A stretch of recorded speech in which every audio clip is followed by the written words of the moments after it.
being very happy and excited in presenting our very first and infant project being Viscom students. First is always memorable and sure it will steal your memories too. Let's begin and it's time for us to prove ourselves best. A devoted son, Anitha Desai. Story of beloved son who is kind, compassionate and extremely caring towards his family. The beautiful morning results appeared in the morning paper.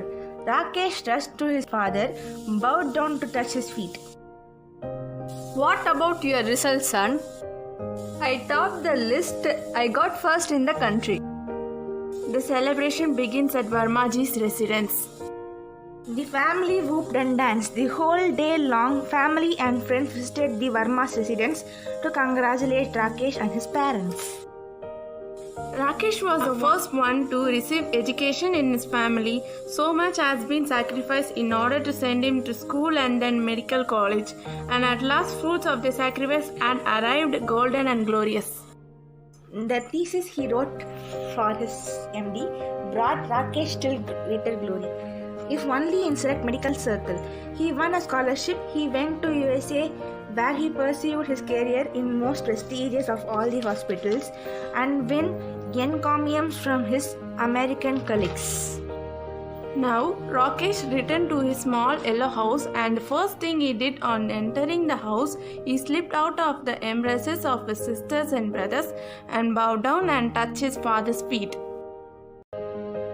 And now, Rakesh agreed almost without arguments to marry a girl his mother had picked out for him in her own village, the daughter of her childhood friend, a plump and uneducated girl.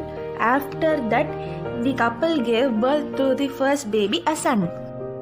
For some years, Rakesh worked in the city hospital, quickly rising to the top of administrative organization and was made a director before he set up to own clinic. He took his parents in his car, a new sky blue ambassador with a rear window full of stickers and charms revolving on strings to see the clinic. Varma had grown into an old man and retired from his post at the kerosene dealer's depot, at which he had worked for 40 years, and his mother died soon. For Varma, there was a cold comfort in complaining to neighbors and on such a miserable diet. Varma found himself slipping, weakening and soon becoming a genuinely sick man. Powders and pills and mixtures were not only brought in when dealing with a crisis like upset stomach, but became a regular part of his diet, Papa, I'm home. Varma's hand jerked suddenly in a sharp, derisive movement, but he did not speak. How are you feeling, Papa? Then Varma turned and looked at his son. His face was so out of control and all in pieces that the multitude of expressions crossed it could not make up a whole and convey to the famous man exactly what his father thought of him, his skill, his heart.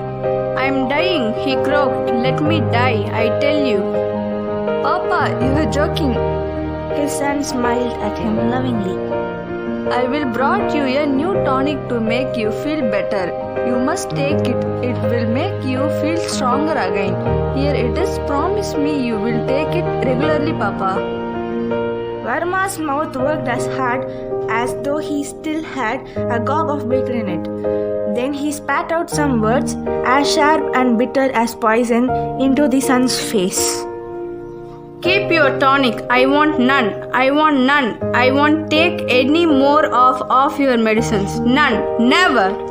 He swept the bottle out of his son's hand with a wave of his own, suddenly grand, suddenly effective. His son jumped, for the bottle was smashed and thick brown syrup had splashed up, staining his white trousers. His wife let out a cry and came running all around. Old man was hubbub once again. Nice attention. He gave one push to the pillow at his back and dislodged them so he could sink down on his back quite flat again. He closed his eyes and pointed his chin at the ceiling like some dire prophet groaning. God is calling me. Now let me go. Conclusion. In a devoted son, the question that comes to our mind is, what is devotion? To devotedly follow what parents say, or to devotedly use the mind and do the best for them? Another details message through this short story is that we are all faced with similar situations in our life, and we shouldn't forget to look after our elders the way they once looked after us. She emphasis on the son's obedience and patience through the character of Rakesh, which is an eye-opener for the present generation. Thus, the writer succeeds to guide the youth by imbibing the ethics and moral responsibilities towards their parents with the character of Rakesh.